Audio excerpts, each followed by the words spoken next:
முதலாளி குடல்ல அரிசி மூட்டையெல்லாம் இறக்காச்சு. கூலி கொடுங்க முதலாளி. முதலாளி கூலி கம்மியா இருக்கு. கூலி கம்மியா இருக்கா?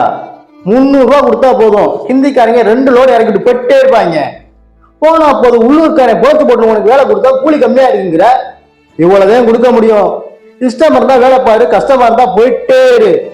ஹிந்திக்காரங்க 1000 பேர் இருக்காங்க எனக்கு. முதலாளி போன தடவை தான் கூலியை குறைச்சு கொடுத்தீங்க. இப்ப அதை விடவும் கூலியை குறைச்சு கொடுத்தா நாங்க எப்படி முதலாளி பொழைக்கிறது?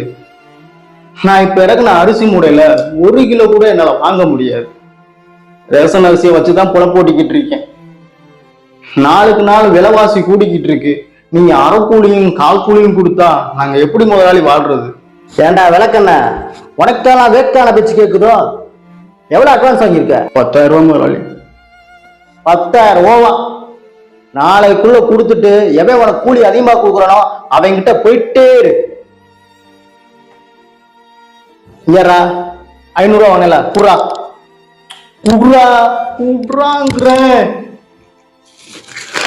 பார். 500 ரூபா கொடுத்துருக்க, மீதி 9,500 ரூபா நாளைக்குள்ள கொடுக்குற.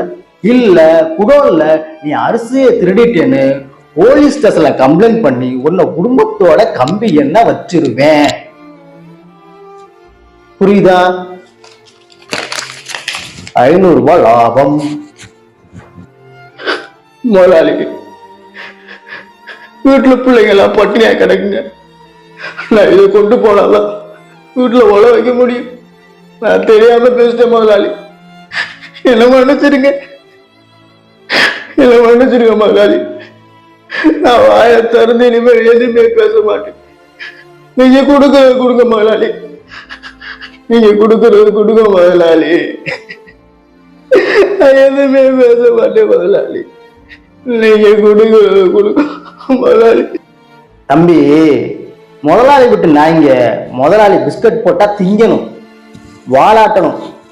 முதலாளியை கடிக்க வர்றது நினைக்கிறது தப்பு தானே? உனக்கு புரிஞ்சிருக்குன்னு நினைக்கிறேன். இந்தா வாங்கிட்டு நாளைக்கு வா.